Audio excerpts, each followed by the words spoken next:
Bienvenidos a Cuarto Intermedio, al programa del Colegio de Abogados. Roque, bienvenido. Bienvenido Gonzalo, bienvenidos amigos que nos siguen semana a semana por la señal de Somos Salta. Y reitero, bienvenido Gonzalo, que está en Salta de nuevo después de un viaje en estadía en Buenos Aires. ¿Qué tal el programa? Sé que estuvo muy bueno, sé que estuvo entrevistas importantes. Había un serrucho por ahí.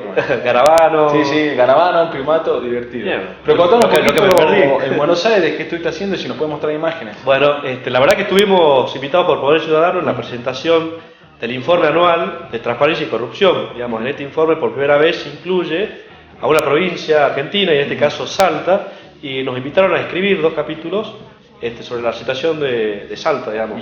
Escribió Roque Rueda su trabajo sobre los gastos reservados, polémica caso de corrupción que hay en Salta, digamos, que involucra a la municipalidad de Salta, y yo escribí sobre la situación de la publicidad oficial en la provincia. Así que ese fue un tema muy delicado, digamos.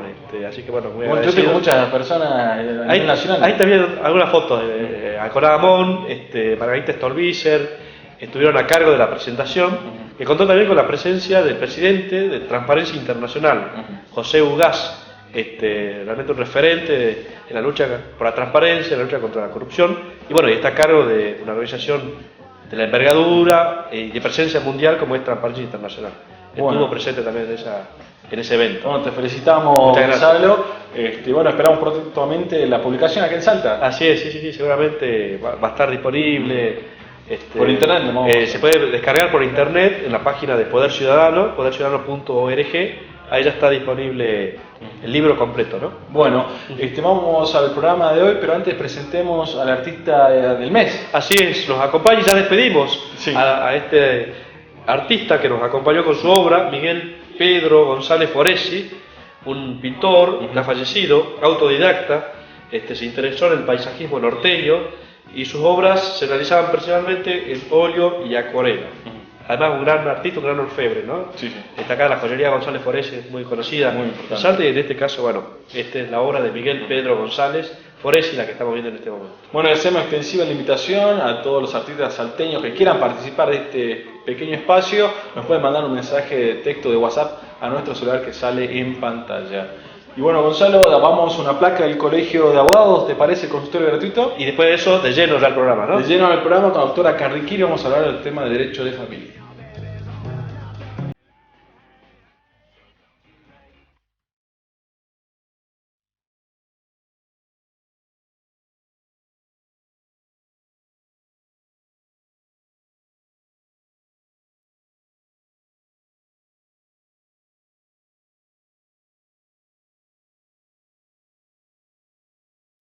Seguimos en Cuarto Intermedio para entrevistar a la doctora Ana María Carriquiri. Buenas tardes, doctora, muchas gracias. Buenas tardes, gracias por la invitación. La doctora es abogada particular, así sí, ¿no? Particular, sí, litigante. Vamos a hablar de un tema que tiene que ver con el derecho de familia, porque recordamos que a partir del año 2015, en agosto, va a entrar en vigencia nuestro nuevo Código Civil y Comercial. Ayer cumplimos un año. Cumplimos un año, es verdad, cumplimos un año ayer. Así que bueno, para esos temas hemos invitado a la doctora, que amablemente aceptó la invitación. Buenas tardes, muchas gracias, doctora. No, por favor.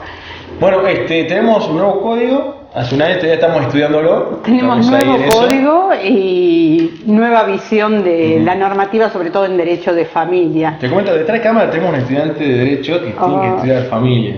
Qué bien. Se está agarrando la cabeza, pero nosotros también, los abogados, cuando llega un caso, nos agarramos un poco la cabeza. Claro, no, lo bueno de ellos es que ellos empiezan con la reforma. Nosotros tenemos que cambiar la CPU y la CPU de la cabeza, las dos, porque tenemos que realmente adecuarnos a la realidad que es totalmente porque ya no nos venían criterios jurisprudenciales, ¿no es cierto? Sí, pero no tan amplios como los que son. En principio partamos que la reforma ha dicho no hay más derecho de familia, hay derecho de las relaciones familiares. Entonces eso es porque el principio que rige la reforma en el derecho de familia es la autonomía de la voluntad y la libertad de las personas en las elecciones, la igualdad. Sobre todo hace hincapié en la igualdad. Si bien algunos juristas critican algunos aspectos, pero sobre todo se hincapié en eso, en la igualdad y en la autonomía de la voluntad, porque hoy en el derecho de familia es prácticamente lo que las partes quieren, al margen de que hay un orden público más acatado, por supuesto ya no es tan amplio como teníamos en el Código de Vélez. Nosotros hoy la gente cree que el divorcio express es express, y no es tan express, que eso era lo que me habían consultado cuando me invitaron. Si era tan express, bueno, no es tan express. Fue una forma en que se vendió la reforma también en su momento, pero tiene requisitos de admisibilidad.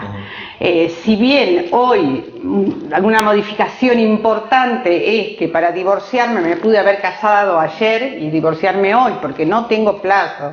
Y no tengo plazo es ningún plazo.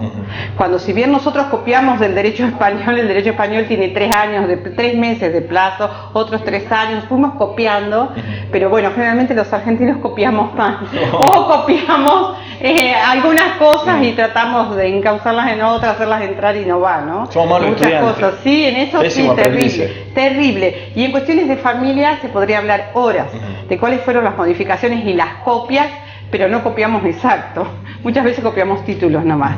En el caso del divorcio, ¿cuándo se puede divorciar la persona? Cuando quiere, desde el momento que se haya casado. Se casó y a la mañana puede divorciarse esta noche, claro que sí, poder puede. El tema es que, ¿cuáles son los requisitos? Y el divorcio hoy tiene requisitos de admisibilidad, es decir, tiene un convenio regulador. Sin la presentación de un convenio regulador, yo no puedo ir y divorciarme así tan libremente como dice, es express, voy, me divorcio, en 15 días sale. No. ¿Por qué? Porque tengo que presentar un convenio regulador, y que el convenio regulador versa sobre pautas sensibles en la vida familiar. Por ejemplo, debe tener el convenio regulador tratar cómo se van a resolver las cuestiones de alimentos, cómo se van a resolver las cuestiones de cuidado personal, llamada la tenencia. Hoy le decimos cuidado personal. ¿Cómo va a ser lo que llamábamos el régimen de visita? Hoy, derecho de comunicación. ¿Cómo va a ser el tema de la responsabilidad parental? ¿Cómo va a ser la atribución del hogar? ¿Quién se va a quedar? ¿Y por qué plazo puede quedarse? Porque también establece un tope. ¿Cómo va a ser eso? No es tan libre. ¿Cómo divido los bienes? ¿Voy por alimentos por el cónyuge o voy por la compensación? Una cosa excluye a la otra, sí. O sea, no es que me levanto y me divorcio. Todas esas cuestiones deben analizarse en el seno de una pareja que va a divorciarse, y si es una unión convivencial, de una persona que va a separarse de la unión convivencial. Ya bastante complicado la vida en pareja, casado, que también divorciarse no es nada fácil, no tiene que pensar que algo fácil de por sí, ni express como dicen ahí. Y no es tan express. Como título sirve quizás divorcio express. ¿En qué sentido puede ser express? Pero que también para eso está el juez para analizar. Sí, hay gente que dice, bueno, presentemos cualquier convenio, ofrezcamos esto si es unilateral. Porque el divorcio puede ser unilateral o bilateral. Es decir, que los dos estén de acuerdo, puede ser que los dos estén de acuerdo, se ponen de acuerdo en divorciarse. Y tienen que ponerse de acuerdo en el convenio. Se ponen de acuerdo, y acá se tienen que poner de acuerdo y en el convenio. Perfecto. O por lo menos en algunos puntos del convenio. ¿Qué pasa en los que no están de acuerdo? Bueno, evidentemente, después de que se celebre una audiencia, no es que no haya audiencia, el 439 trae la audiencia. La audiencia para las cuestiones del convenio. Doctora, yo le digo, antes hablábamos con el viejo código de bienes gananciales, ¿no es cierto? Y bienes que eran propios. Sí. ¿Cómo es el sistema? Bueno, bienes gananciales y propios siguen siendo. ¿Cuál es el tema? Que hoy tenemos una categoría más. O tenemos la ganancialidad o la separación de bienes. Hoy podemos elegir. ¿Cuándo elegimos eso? Antes de contraer matrimonio, por escritura pública, y esa escritura va a integrar el acta de matrimonio, esa escritura pública. Por supuesto, con los requisitos que el escribano ya va a solicitar en su momento, de acuerdo al código. Pero eso tiene que ser antes, elige la forma. Si no elige, seguimos con el código de Vélez, es la ganancialidad, es decir, como nosotros separábamos los bienes en partes iguales, eso va a continuar. Pero si decidimos que lo mío es mío y lo tuyo es mío, o lo mío es mío y lo tuyo es tuyo, eso se tiene que establecer antes. ¿Se puede modificar después? Sí, se puede modificar, pero no antes del año y por el mismo instrumento que se consignó. ¿No antes del año, perdón? Claro, después del año, porque tiene que haber una estabilidad jurídica también, el legislador lo previó eso. Claro. Y después por el mismo instrumento. Pero ¿qué pasa en una categoría que se agregó ahora, decíamos nosotros, matrimonio y decimos uniones convivenciales. Antes muy peyorativamente se decía el concubino. El legislador dijo, basta. Vive en flagrante concubinato. ¿Sí? Claro, concubinato. Pero hoy el concubino tiene un gran problema que no lo tiene el matrimonio. Hoy el matrimonio no tiene deber de fidelidad. No es que alguna vez lo haya tenido, pero hoy no lo tiene. Legalmente no lo tiene. Hoy no tiene obligación de vivir en la misma casa, no por el 198 que nosotros conocíamos porque trabaja. Cada uno puede vivir en su casa, no tiene obligación de tener el mismo. Por lo tanto, si no tiene obligación de tener el mismo domicilio, mucho menos va a tener obligación de fidelidad, deber de fidelidad. ¿No es cierto? Sí tiene obligaciones más acotadas, que cuáles son el deber de alimento, el deber de respeto, el deber entre los cónyuges y el grupo familiar. En cambio, ¿qué pasa con el concubino? El concubino tiene que ser fiel. El concubino debe ser fiel, debe vivir en el mismo domicilio. O sea, está más, digamos, más hoy el que no quiere tener responsabilidad debe casarse. Todo el revés de lo que uno pensaría. Bueno, sí, es otra historia.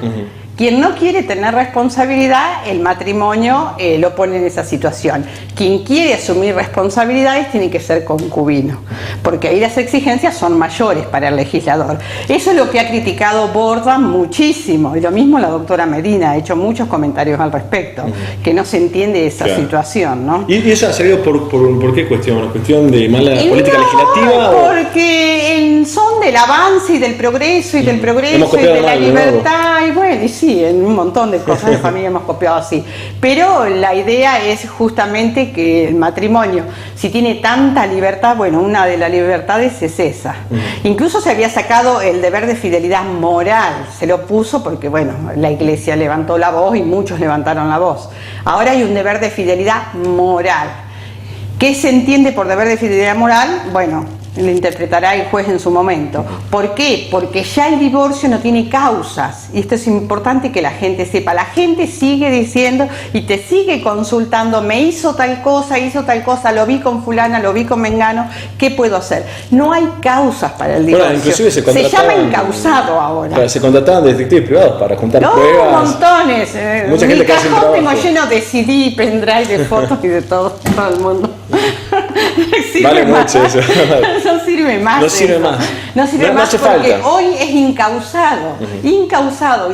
Y a veces cuesta entender, pero es gravísimo lo que me ha hecho.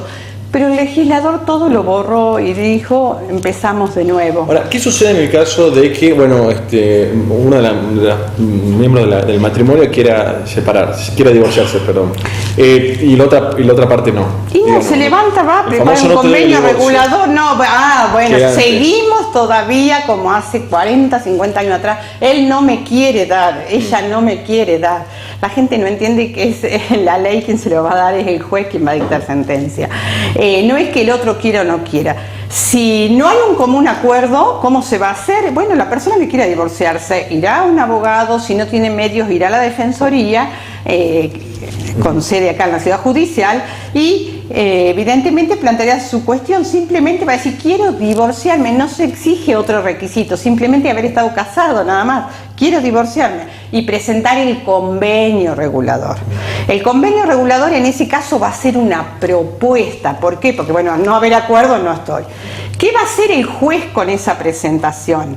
En lo que respecta al divorcio, no va a hacer más que dictar sentencia, pero ¿cuándo? Primero le va a correr traslado del convenio regulador y le va a notificar de la presentación de la demanda de divorcio. No si opina, si está de acuerdo, le gusta, quiere o no quiere, no, porque es ley ya y es incausado, no necesita la opinión del otro. Pero sí del divorcio, del convenio. Si no está de acuerdo con ese convenio, le da el juez unos 5 días, la mayoría de los juzgados de familia han aunado el criterio, le da 5 días para que diga cuál sería su propuesta diferente de esta. Y después va a llamar a las dos partes a una audiencia.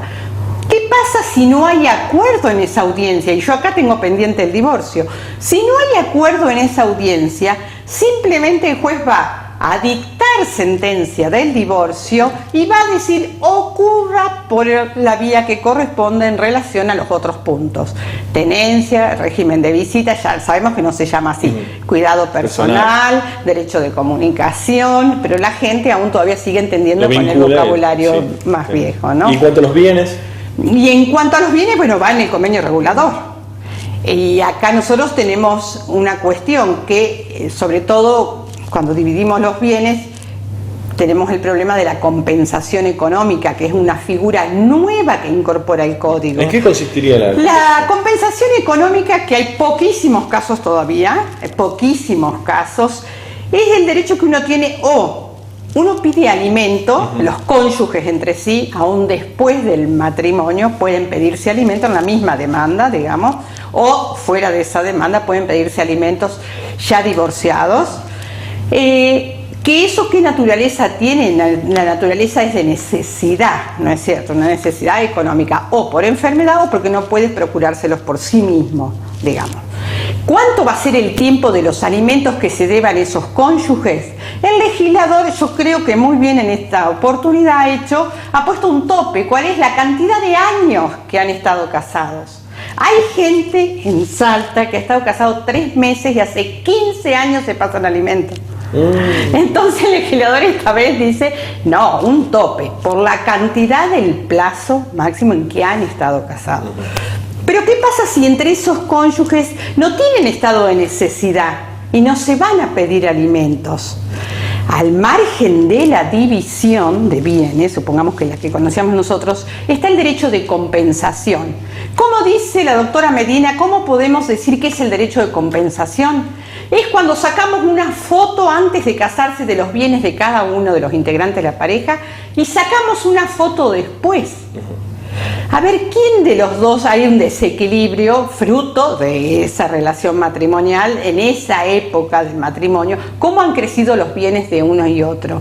Entonces ya la naturaleza jurídica de la compensación económica no es la necesidad, es la equidad, que es diferente. Y eso, por eso no hay todavía tantos casos, prácticamente no hay en los juzgados tantos casos. O se lo plantea realmente, a veces no correctamente, por eso se dice que no se vaya a la división. Bueno, doctor, desgraciadamente se nos acaba el tiempo, pero tenemos esa cámara que la suya se tiene un minutito para algunos consejos a aquellas personas que, bueno, deben iniciar, ¿no es cierto?, este trámite del divorcio. Algunos consejos, tienen algunos tips, 2 o 3 tips. Sí, lo importante es tener presente que se divorcian los adultos, pero no se divorcian de los hijos. Es decir, la responsabilidad sigue. Que no se dividen los bienes, el florero, la mesa, pero no se dividen los hijos. Entonces, si tenemos esto claro, va a ser más fácil hacer un convenio de pensar que puedo pasar un alimento acorde a mi hijo si estoy en condiciones de hacerlo y si no procurar estarlo. Y sobre todo tener en cuenta que, bueno, son cuestiones que pudieron no funcionar, pero no por eso las dos fueron malas personas porque una vez se eligieron. Entonces tenemos que bajar ese grado de violencia innecesario. Perfecto. Bueno, doctora Ana María Carrequiri, muchísimas gracias por el tiempo, muy claro sus conceptos, todos ahí detrás de cámara tomando nota. Le agradecemos muchísimo. No, gracias por la invitación. Hacemos una pausa, volvemos con más corte intermedio que ese, ya volvemos.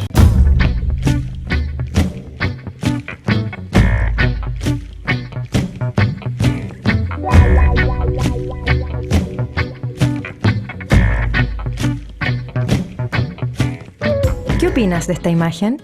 Eso está mal, porque no sé para qué están peleando, si eso mismo lo podrían resolver hablando. Lo separaría. Hay que limpiar. Cuando estás contaminando igual te contaminas a ti mismo. Eso no se hace. Los hombres no le deben pegar a las mujeres ni las mujeres a los hombres. No, perdonarse. Porque la mujer se respeta. El hombre y la mujer tienen los mismos derechos. Aunque sean todos completamente distintos, lo pueden pasar bien porque todos son personas. Somos humanos, somos todos iguales. Porque no creo que una raza, una etnia o creencias como religiosas o algo así debería separar a las personas. Todos tenemos, yo creo que los mismos derechos a compartir con los demás.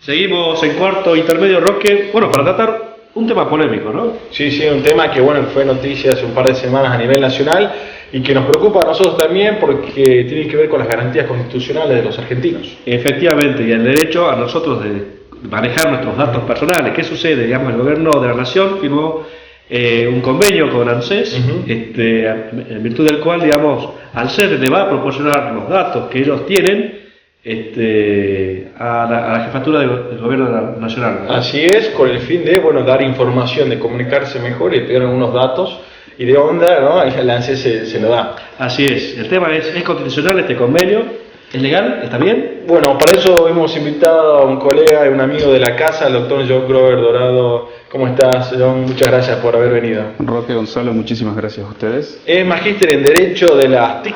¿Se nos puede explicar un poquito qué son las TIC? A la gente sí, bueno, TIC significa Tecnologías de la Información y la Comunicación, bueno, y que básicamente comprende dentro del gran paradigma a Internet, ¿no? Y a las nuevas tecnologías. Así es. ¿Cómo has visto este convenio del que hablábamos recién? Bueno, varias cuestiones hay para analizar del convenio. La primera cuestión es respecto de su legalidad. Mucho se ha debatido sobre el tema, en particular desde la oposición. Bueno, se ha sostenido, pero con algunos argumentos un poco amplios, de que no es legal porque afecta a la intimidad. Ahora bien, se habla mucho de la conclusión, pero no de los argumentos por los cuales sería en principio ilegal o inconstitucional. Bueno, entiendo yo que hay varias consideraciones para hacer. La primera, que tendría que ver con que no es un convenio que esté por fuera de la ley, al menos si lo analizamos a priori. La legislación aplicable sería la de 25326, que es la Ley de Protección de Datos Personales, y que dentro de ella hay una serie de principios que el convenio los cumple, efectivamente, pero no a todos. Claro. En relación a estos principios, y con lo que puede haber confusión, es en relación al principio de consentimiento, es decir, de acuerdo a la ley, siempre que hay una recolección de datos, debe existir un consentimiento previo e informado por parte del titular de los datos. Ahora bien, la ley también estipula excepciones, y una de esas excepciones es cuando el Estado, al cumplir fines de utilidad pública, recolecta esa información. Lo cual, digamos, es bastante lógico si tenemos en cuenta de que sería muy engorroso de que el Estado, cada vez que quiera emprender algo, deba requerir el consentimiento de todos los ciudadanos. Bien, esta excepción también se mantiene cuando existe una cesión de datos personales, que es lo que básicamente establece el convenio. Y bueno, lo que establece en este caso el artículo específico de la cesión es que cuando existe una transferencia de datos entre dos organismos del Estado, y siempre que esté dentro del marco de sus competencias, no se va a requerir tampoco el consentimiento. Ahora bien, que la ley establezca de que no se requiere el consentimiento no quiere decir que no deba cumplirse con el resto de los principios. Y a mi juicio, este convenio resulta ilegal por no cumplir con uno también de los principios esenciales, que es el de la finalidad. De acuerdo a esta norma, siempre todo dato debe ser recolectado con un fin específico. Por ejemplo, Roque, te pregunto tu nombre y apellido, tu domicilio, DNI, etcétera. Y yo te pregunto, ¿y por qué querés saber mi dato? Exactamente. Y yo, como titular de una base de datos, que además de tenerla registrada en la Dirección Nacional de Protección de Datos Personales, tengo que informarte para qué, ¿no? Por ejemplo, si tenemos una relación comercial, yo te digo, bueno, dame tus datos y yo, por ejemplo, te envío facturas electrónicas. Ahora, si yo utilizo esa misma vía, esos datos, por ejemplo, tu correo electrónico, y te envío publicidades, por ejemplo, o lo utilizo con otros fines, eso está por fuera de la ley. Porque, por ejemplo, en muchos casos, en el caso de este concreto, sería gente que se quiere jubilar, ¿no es cierto?, que quiere hacer el trámite de jubilación, que fue al ANSES, aportó sus datos al ANSES, y después el ANSES se lo da a la jefatura de gabinete para, vaya uno sabe qué cosa. Claro, sí, bueno, en principio, bueno, una de las principales críticas que se le puede hacer al convenio es que no describe de manera precisa el fin. Claro, digamos, recordemos que el convenio dice: el fin es llegar a la población con información de acciones de gobierno y con mensajes de utilidad pública o que resulten relevantes, digamos. Exactamente, Sí. Lo cual, a mi juicio, Claro. eso de que resulta relevante, bueno, ¿a quién resulta relevante? Entonces queda muy abierto la finalidad, digamos. Exactamente, y además el tema de la primera parte que habla de la información de acciones de gobierno suena a que la propaganda de gobierno también puede estar incluida dentro. Exactamente, es todo un tema, ¿no? Cuando hablamos, perdón, de la cesión de datos, es de que este convenio propone, digamos, de que ANSES ceda datos personales y demás. Una de las defensores de la ley decía, bueno, pero son datos que son públicos, que están en el padrón electoral, vamos a tener el nombre y apellido de las personas, el DNI, su estado civil, su profesión, si son estudiantes, si son profesionales, y si tienen una ocupación, digamos. Entonces, ¿por qué nos alarmamos de que hagamos un convenio con ANSES para ceder estos datos que de otra manera son datos públicos? Bien, bueno, eso no es del todo exacto. Es decir, la mayoría de los datos, acá tengo el convenio, y entre los datos que se nombran para ceder, efectivamente hay muchos que son, la ley habla de aquellos datos que se pueden obtener de fuentes de acceso público y restricto. Claro. Y ahí sí se incluís todo lo que vos decís, nombre, apellido, domicilio, quit. Claro. Pero hay otros que no, como por ejemplo correo electrónico y los estudios, ¿no? Claro. Bueno, en este caso... Tengo estudios secundarios, terciarios, universitarios y demás, eso no está en el padrón, digamos. Exactamente, eso no está. Y si bien está autorizado acá en el convenio y además no son datos sensibles y por lo cual no se exige ningún tipo de consentimiento, desde ese punto de vista no habría ningún tipo de problema, pero sí, y vuelvo a recalcar, que la ley de protección de datos personales exige que se cumplan con todos los principios y no solamente con algunos. Claro, al no cumplirse con el principio de finalidad, digamos, cualquiera sea el objeto de la cesión, bueno, sería lícito, pero no de manera total. Claro. Ahora, yo también veo que hay una ambivalencia, ¿no es cierto? Por un lado, el avance legislativo en cuanto a la regulación respecto a las determinadas TICs, ¿no es cierto? Y por otro lado también en cuanto a la cultura, a las costumbres generales de los argentinos, que no le dan mucha importancia a los datos, muchas veces de manera electrónica para hacer compras, o, ¿no es cierto? O para intercambiar datos, se intercambian datos que son por ahí muy sensibles, ¿no es cierto? Y se entregan de una manera totalmente irrestricta, y se tiene en cuenta la importancia de los datos personales. Claro, digamos, vas al shopping a hacer una compra y te das un cupón para participar en un sorteo y le estás dando todos los datos, correo electrónico y demás. O inclusive para inscribirte para ver un diario por internet, a veces te piden una suscripción, te tienen que poner todos los datos. Seguro. Bueno, en primer término, a pesar de que se está mejorando mucho en el tema, bueno, no hay un control del organismo encargado de esto, que es la Dirección Nacional de Protección de Datos Personales. La letra está en la ley linda, pero no hay control. Exactamente. El control, tengo entendido, bueno, desde hace unos años se está poniendo énfasis sobre solamente algunos organismos, como por ejemplo, han habido muchos controles en hospitales, bueno, que manejan datos de salud. Y datos sensibles, ¿no? Más que personal, son datos que... más protegidos que los datos personales. Exactamente. Inclusive la dirección ha hecho bueno, muchas inspecciones en hospitales y también en grandes instituciones, que, bueno, sobre todo con, por ejemplo, los datos de trabajadores, cuando hay determinada cantidad de trabajadores, sobre todo en esos aspectos ha puesto mucho énfasis. El tema es la recolección y el intercambio de datos, ¿no es cierto? Porque uno puede tener su base de datos, recolectar los datos, y el tema es intercambiarlos, dárselo a otro.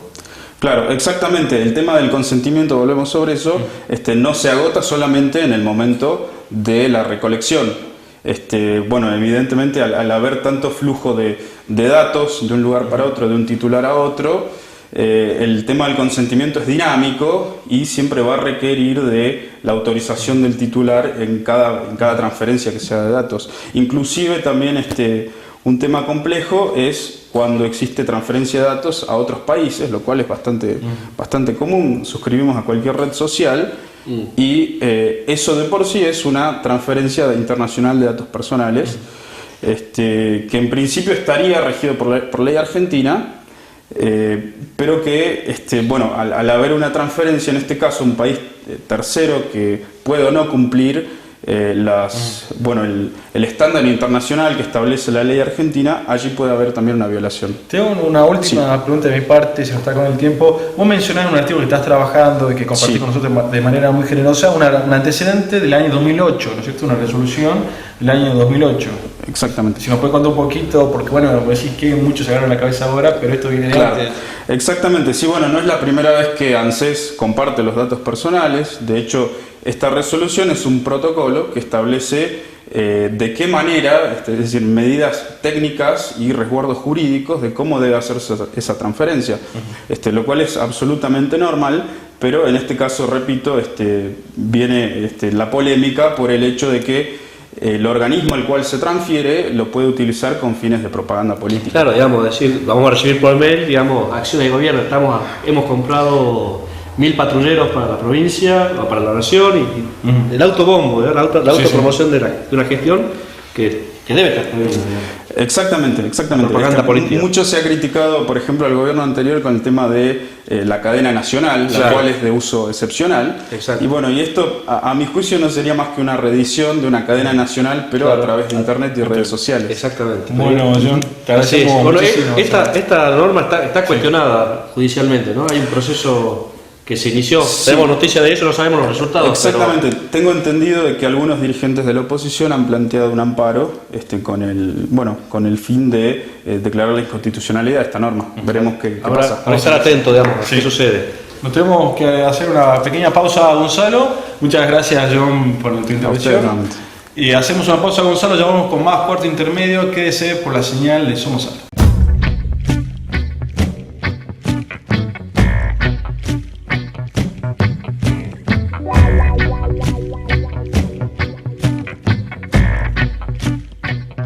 Conocer y respetar los derechos humanos está en tus manos. Los derechos económicos, sociales y culturales garantizan que todas las personas vivan con dignidad, acceder a una educación de calidad sin discriminación ni exclusión, a trabajar por una remuneración justa y en condiciones adecuadas de seguridad, a vivir y desarrollarse en un ambiente libre de contaminación, a tener una vivienda digna y atención oportuna de salud. Hacer valer y difundir los derechos humanos está en tus manos.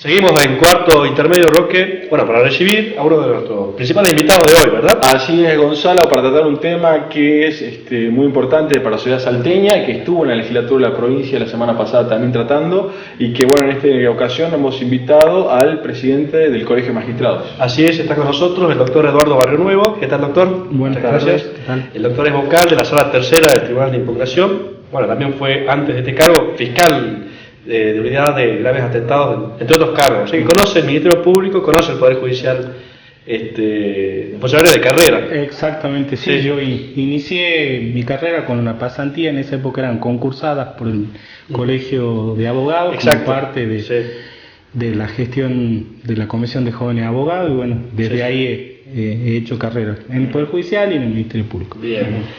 En Cuarto Intermedio hemos tratado el tema del proyecto de ley que ya tiene media sanción, ahora está en diputados, un proyecto enviado por el Ejecutivo y que propone la creación de una policía de investigación.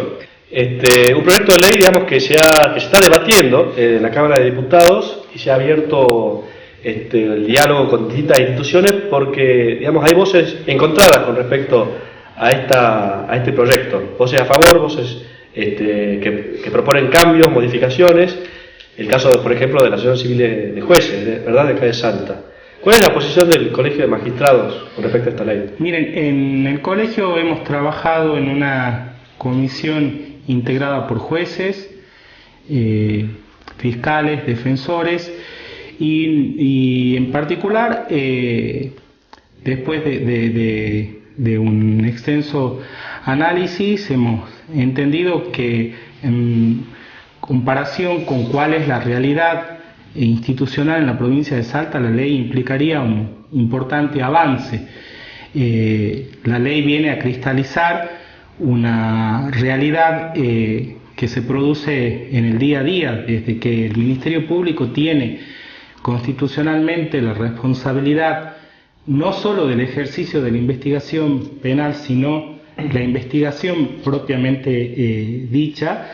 La tarea cotidiana entre fiscales y policías se ha ido desarrollando y creo que en este es el momento de ya definir legislativamente que la dependencia funcional del personal que realiza la investigación se encuentre bajo la dirección del Ministerio Público Fiscal. Bueno, recordamos un poquito a los televidentes, Gonzalo y doctor, bueno, en qué consiste el proyecto. Básicamente en la creación de una policía que va a tratar la investigación, ¿no es cierto?, a partir de la noticia de crímenes, va a investigar. Esta policía se va a integrar con un directorio que va a estar compuesto por un director y un subdirector propuesto por el Ministerio Público y elegido por el Ejecutivo. Exactamente. Ese sería el aspecto orgánico de la ley. Me parece que lo primero que destaca la ley, y esto viene bien la intervención, hoy en día cuando una persona denuncia la comisión de un delito o vaya a noticiamiento de la existencia de un delito, el fiscal debe recurrir a la policía de la provincia de Salta para poder llevar adelante la tarea investigativa de ese delito. Esta situación se hace con la policía que existe en cada una de las comisarías o con los cuerpos especiales con los que cuenta la policía de la provincia. La dirección del personal policial se encuentra hoy en día en manos exclusivas del jefe de policía. Y el jefe de policía del ministro de Seguridad de la provincia, o sea que depende del Ejecutivo. Exactamente, hay una dependencia directa del Poder Ejecutivo. Esto hace que pueda en la práctica existir problemas operativos. Entonces que el trabajo de investigación que se está desarrollando con determinado personal policial se ve afectado porque en los traslados que dispone el Poder Ejecutivo del personal policial, quien estaba trabajando en drogas pasa a trabajar en vialidad o es destinado a Joaquín B. González con toda la pérdida de información, de trabajo, de equipo que se ha realizado. Entonces, lo primero que esta ley establece es que el personal de la policía que va a realizar la investigación si bien va a continuar dependiendo orgánicamente, esto es, en cuanto a su designación, en cuanto a la asignación presupuestaria por parte de la policía de la provincia, funcionalmente, en lo que respecta a la posibilidad de decidir traslados, ascensos, premios y castigos, va a depender de un órgano que va a estar también integrado por el Ministerio Público Fiscal. Esto es un avance. Pero también es el punto de la polémica, uno de los puntos, el tema de esta ambigüedad, digamos, se crea una fuerza que depende funcionalmente de un órgano que debiera, o es autónomo según lo que dice la Constitución de la provincia, sí, del Poder Ejecutivo, pero sin embargo, digamos, este mismo órgano que depende funcionalmente del Ministerio Público, depende orgánicamente del Poder Ejecutivo. O sea que en definitiva tenemos una fuerza que depende de dos poderes, que son independientes entre sí, o debieran serlo, digamos. Entonces, y uno ve el modelo de policía judicial de investigación de Córdoba, donde se ha trabajado hace bastante tiempo, y lo tienen establecido en la Constitución, en donde, digamos, la policía de investigación depende exclusivamente del Poder Judicial. El Ministerio Público, hay que recordar, en Córdoba depende del Poder Judicial, ¿no? Exacto. ¿No sería importante trabajar en modificar lo que propone el proyecto? Es lo que plantea la Asociación Civil de Jueces, por ejemplo. Yo lo que creo que esta ley no... Primero que nada, dejar aclarado que la convocatoria fue a hablar respecto de un proyecto de ley en concreto, sí, que además de ser un proyecto de ley en concreto tiene media sanción del Senado. Sí, sí, sí. Entonces, si la decisión política fuera a establecer una comisión de análisis para crear el mejor proyecto de ley posible, hay muchas líneas de análisis, muchas líneas de hipótesis en las que hay que trabajar. Si entendemos que esto puede ser una ley de medio camino en un proceso gradual, donde el objetivo final sea establecer claramente la dependencia de la investigación únicamente del Ministerio Público, creo que esta es una buena ley. En ese sentido creo que es un avance a lo que hoy tenemos, sí, y dentro de las posibilidades de la decisión institucional, política, que la provincia está en este momento en condiciones de realizar. Porque no nos olvidemos que la posibilidad de la creación de una fuerza de investigación totalmente autónoma, nueva, como pudiera ser un objetivo final, quizás no pueda en este momento realizarse por cuestiones presupuestarias. No podemos reconocer cuál es la realidad presupuestaria de la provincia, de la nación, el contexto de crisis en el que estamos viviendo. En esto, cuando nosotros analizamos el proyecto de ley como colegio, lo hicimos desde la perspectiva que muchas veces lo perfecto es enemigo de lo posible. Si dijéramos esta es la mejor ley a la que podemos aspirar los salteños, no es la mejor ley a la que podemos aspirar los salteños. ¿Es una ley posible? Es una ley posible. La mejor ley sería, digamos, un órgano de investigación que depende exclusivamente del Ministerio Público, digamos. Ese sería exactamente. Que en Salta es muy difícil en este sentido adaptar automáticamente los modelos comparativos que existen en el país, como el de Córdoba, como la policía de Ciudad Autónoma, la de investigación. Bueno, a pesar de que en Salta tenemos una ley del año 89, ¿no?, que creaba la policía de investigación judiciales, que nunca se implementó, pero que fue ley, es ley vigente. Fue ley vigente y le llamaba a esa policía judicial en el contexto donde quienes tenían a su cargo la investigación eran los jueces. Y el Ministerio Público hacía una función de contralor, en un modelo procesal que no podemos tampoco dejar de decir que la Corte Suprema de Justicia de la Nación, en varios fallos, entre ellos el fallo Casal, ha dicho que es un modelo inconstitucional, que el modelo de investigación mejor dicho, de enjuiciamiento penal debe ser el acusatorio, que es el que hoy rige en la provincia. Respecto a la otra policía que quedaría, ¿no es cierto? ¿Sería solamente una policía de prevención? ¿Cuál sería la función de la policía? La policía de la provincia. La policía de la provincia. La policía de la provincia tiene la función de bregar a la seguridad. Esa es la atribución constitucionalmente establecida al Poder Ejecutivo. No habría un choque de fuerza, no habría una contrainteligencia. No estaríamos frente a una policía paralela. No estaríamos frente a una policía paralela porque la policía de investigación, como su nombre y la normativa claramente lo dice, tiene como función la investigación, y si bien hay en uno de los artículos donde se utiliza la expresión prevención, queda claro que es la prevención de la actividad del crimen organizado.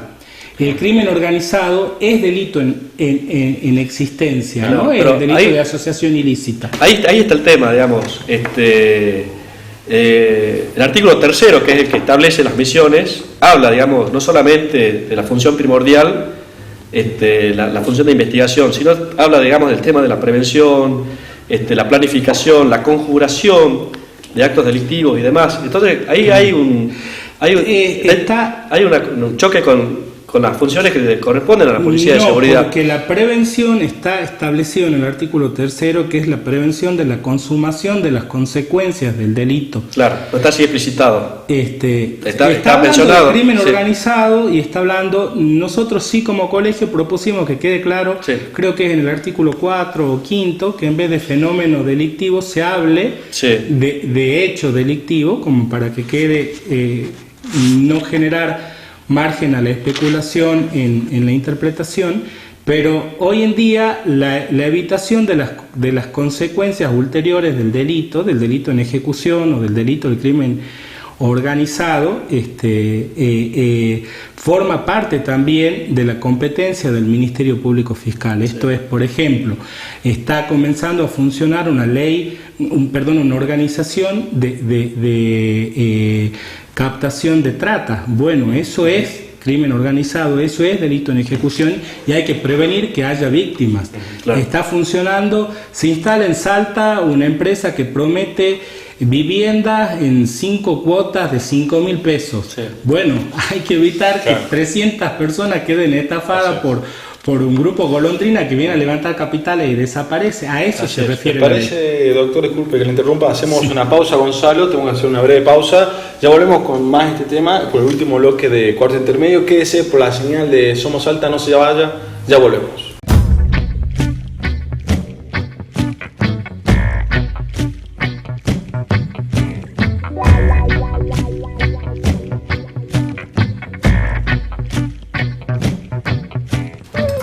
encuentro. Chao.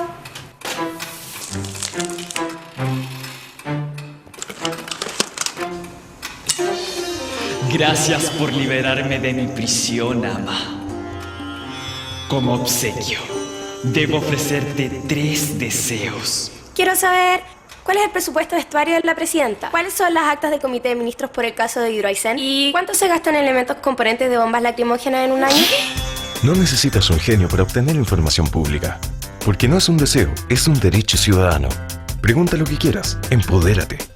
Quiero un cuadro del zorro pintado por Picasso y también quiero un departamento en el centro que no se vea tan nuevo y que en el baño hay una piscina enorme. Son solamente 3 deseos, ¿no más? Quiero un arcoíris y también quiero viajar a Atacama y también quiero ir a Isla de Pascua y también quiero un elefante.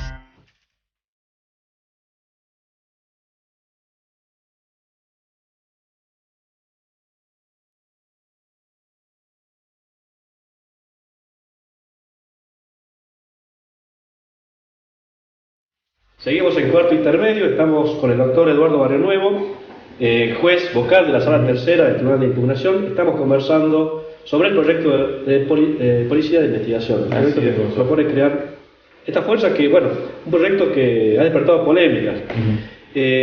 Doctor, uno de los temas que también surgió en el análisis es el tema de que se trate de una fuerza militarizada, una fuerza armada. Si bien lo establece el artículo 2, ¿verdad?, del proyecto de ley, que dice que la Policía de Investigaciones es una institución civil, disciplinada, armada y jerarquizada y demás. Sí. ¿Está bien que la Policía de Investigación esté armada? Está bien que una Policía de Investigación esté armada. No hay posibilidad de actuación autónoma de una Policía de Investigación si no posee ese carácter. No debe dejarse de decir que, conforme lo dice expresamente la ley, el proyecto de ley, y como resulta claro porque el ordenamiento jurídico es uno solo y no puede entenderse que una ley modificaría normas como la del Código Procesal Penal, que el uso de la fuerza se encuentra limitado a las situaciones en las que está establecido por ley, con lo cual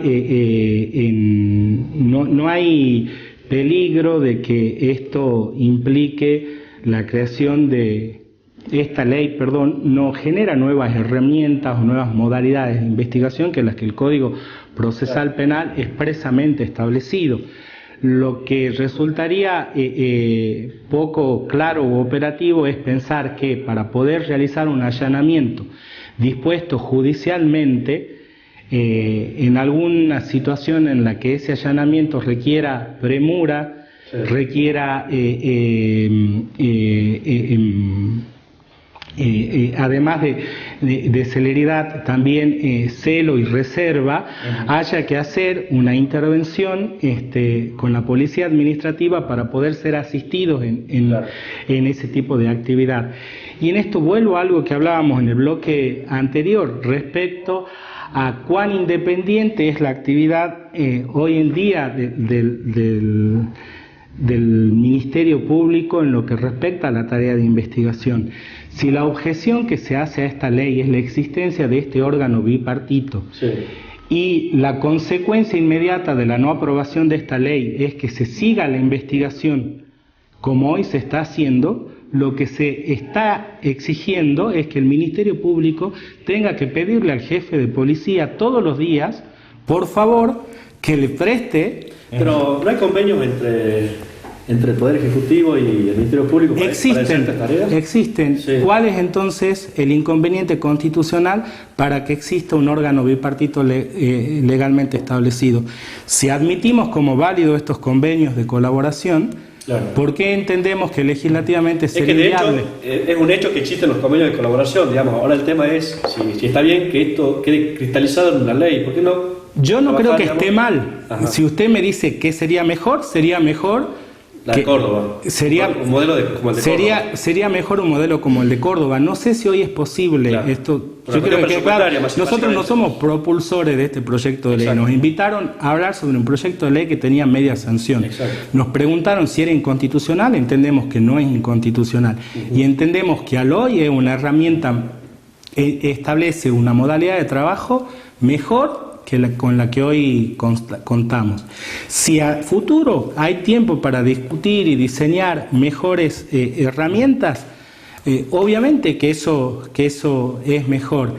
Si ustedes nos dicen hay cosas para mejorar en el Código Procesal Penal de la provincia de Salta, hay cosas para mejorar en el Código Procesal. ¿Es un avance respecto al Código Inquisitivo? Es un avance inobjetable y lo vivencia la ciudadanía en el día a día, cuando hoy vemos que hay causas que antes no llegaban a juicio antes de 5 o 6 años y hoy estamos teniendo juicios de hechos del año pasado, con absoluta transparencia y con absoluto acceso al conocimiento de la ciudadanía, ¿no? Creo que así como en su momento, así como en su momento se objetó el paso al sistema acusatorio, y si hubiéramos estado discutiendo un modelo de sistema acusatorio al hoy, probablemente seguiríamos sin haber hecho el avance que hicimos en la provincia. Entendemos que al hoy también podemos ir haciendo un avance con esta ley y seguir estudiando una mejor manera de proyectar una policía de investigación. Doctor, bueno, desde el año 2011 en adelante, hubo particularmente, se hicieron públicos muchos sucesos en los cuales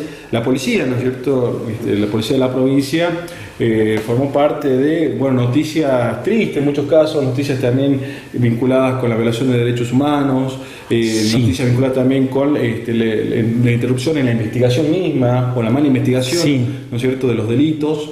Y inclusive, los ministros de seguridad fueron rodando, ¿no es cierto?, las cabezas. Y en este caso, en el caso particular, por esta ley y en su opinión particular, ¿cómo cree que ante los sucesos que pueda suceder en la nueva policía, ¿no es cierto?, puede haber policía en la nueva policía que obren mal y tienen que rodar cabezas, ¿no es cierto?, rodean las cabezas de los fiscales, del subdirector, del subdirector. Va a haber un desgaste quizá mucho más fuerte, porque antes quizá con un cambio de ministro era un recambio. Yo creo que justamente dejando claro que funcionalmente el policía va a depender del Ministerio Público y que no puede ser sancionado y trasladado sin intervención del Ministerio Público, no va a hacer falta que rueden cabezas. Porque nosotros en Salta hoy tenemos, históricamente esto ha sido antes todavía más acentuado, la noticia o el conocimiento de que había hechos policialmente esclarecidos, pero que judicialmente no podían sostenerse porque justamente la modalidad en que se había esclarecido era ilegal, arbitraria, y esto hacía que esa investigación no pudiera ser legalmente encauzada. Dejando con un sistema de premios y castigos donde no participaba quien era el responsable de judicializar la investigación, el Ministerio Público. Hoy el Ministerio Público, y este es el sentido de la ley, a través de la creación del Instituto de Capacitación, le va a enseñar al personal de investigación cuál es la única modalidad válida, la legal, de obtener un resultado que pueda luego ser judicialmente sostenido, a través del control que el juez de garantías en la etapa de investigación o el juez de juicio va a realizar de la legalidad de la investigación en el proceso. En este sentido, yo no veo que vaya a seguir existiendo esto, porque no advierto que si le permitimos al Ministerio Público tener una injerencia de control sobre los premios, castigos y dirección del personal de investigación, se sigan utilizando métodos ilegales para el esclarecimiento de hechos. Pero en el supuesto de que sucediera, ¿no es cierto?, va a ser responsabilidad, o el responsable va a ser el fiscal que esté a cargo, porque va a estar a cargo en cuanto a la función. Estamos ahí haciendo una situación de futurología bastante improlija, ¿no?, en el sentido de que uno solamente puede responder respecto de funcionalmente respecto de aquellas pero políticamente cuestiones. Muchas veces se exige, ¿no es cierto?, y bueno, cierta responsabilidad de afrontar. Está bien, la valoración de responsabilidad política no es la misma que la valoración de responsabilidad penal sobre un hecho, pero tampoco puede ser arbitraria. Tiene que haber alguna posibilidad no solo de control de la actividad, sino de evitabilidad de que ocurra un hecho, y en el caso concreto se verá cuál es la situación o no. Esto sería lo mismo que decir que por cualquier delito que hoy comete la policía, el responsable es el jefe que comete un personal policial determinado, o es responsable el jefe de policía o el ministro de seguridad. Esto dependerá de qué estemos hablando, de qué antecedentes existan, de cuál es la situación en concreto. La verdad que me resulta bastante difícil en este momento poder dar una respuesta, porque habría que ver cuáles son las circunstancias del caso concreto para ver si hay una responsabilidad solo del personal policial o también hay una responsabilidad del fiscal que estaba a cargo de esa investigación. Una de las observaciones que hace la Asociación Civil de Jueces tiene que ver con la posibilidad de que esta policía realice tareas de inteligencia, se realice tareas de investigación sin una causa penal abierta, digamos. Sí, sinceramente nosotros no lo hemos advertido, lo único que por eso sugerimos es, si a alguien le parecía que había alguna necesidad de precisar, no sé si en el artículo 4 o 5, que la tarea está ceñida no al fenómeno delictivo, sino a hechos delictivos, pero no vemos que haya ningún tipo de creación de herramienta nueva. O sea, para disponer una escucha telefónica con esta o sin esta ley, lo debe disponer un juez de garantías y en forma fundada. No veo cuál es el origen de ese temor, sinceramente, y no lo hemos visto en la comisión que analizó la ley. Hemos buscado y realmente no hemos encontrado que haya en el texto de la ley en alguna fuente de ese temor. Doctor, se nos acaba el tiempo, desgraciadamente, Gonzalo, estamos llegando al final del programa. Queremos agradecerle muchísimo por haber venido. Gracias. Bueno saber también que es de la justicia, están conscientes de la situación, ¿no es cierto? También la necesidad de la búsqueda de justicia, que no se acabó todo con la reforma del Código Procesal Penal, sino que hay que seguir, buscar, ¿no es cierto?, en todos los aspectos un mejor servicio de justicia. Una de las misiones esenciales del colegio es bregar porque haya, no solo en materia penal, sino en cada una de las necesidades que tiene la ciudadanía, una respuesta más justa y más cercana en el tiempo y más transparente para la ciudadanía de Salta. ¿Qué es lo que reclama la ciudadanía, no? Que digamos un poder judicial que trabaje no de espaldas al ciudadano, sino que, miren, acá está, así trabajamos nosotros. Exacto. Y queremos trabajar mejor. Y que puedan comprender el porqué de las decisiones que tomamos en el Poder Judicial. Así es. Doctor Vallenuevo, muy agradecidos. Por favor, hasta luego. Nos tenemos que retirar, Gonzalo, se acaba el tiempo, se acaba el programa. Déjame agradecer a los amigos de Vinoglade, como siempre, el excelente catering, que está ahí detrás de cámara, vamos a ir ahora por él. Está viendo para atrás, Sergio. Y bueno, hasta la semana que viene, Gonzalo. Hasta la semana que viene. Esto fue Cuarto Intermedio, el programa del Colegio de Abogados. Muchas gracias.